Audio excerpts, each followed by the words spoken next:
Summit to start a bit later today. The press briefing. I expect that the appalling crisis in Syria will top our discussions. The European Union is convinced that we are at a critical juncture. After tens of thousands of deaths, millions of displaced and refugees, we are in front of a fractured and radicalised Syrian society, with the crisis affecting and even threatening the whole region.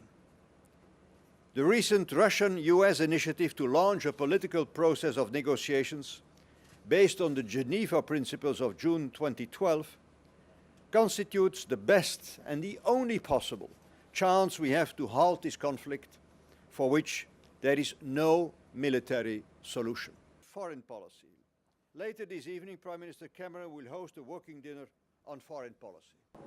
The US assessment on the use of chemical weapons makes even more urgent our repeated calls for an agreement to immediately deploy a UN verification mission to investigate these allegations on the ground. See the lady on the second row.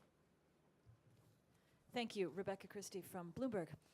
2 years ago, very few would have bet that we'll be able, United States and Europe, to launch this free trade and investment partnership. Very few would have bet that. But thanks to the commitment on both sides, that is going to happen. Now, I cannot predict exactly how long the negotiations are going to last. We have said since the beginning that we should expect around a couple of years. But more important than speed is substance. They are certainly huge negotiations with many sensible issues on both sides. What is important, I insist, is the political will on both sides. I believe this can be a game changer, not only for the transatlantic area, the United States and Europe, but for the world. Call for questions. I see a question there. This summit is about fairness in the way taxes are paid by individuals and by companies.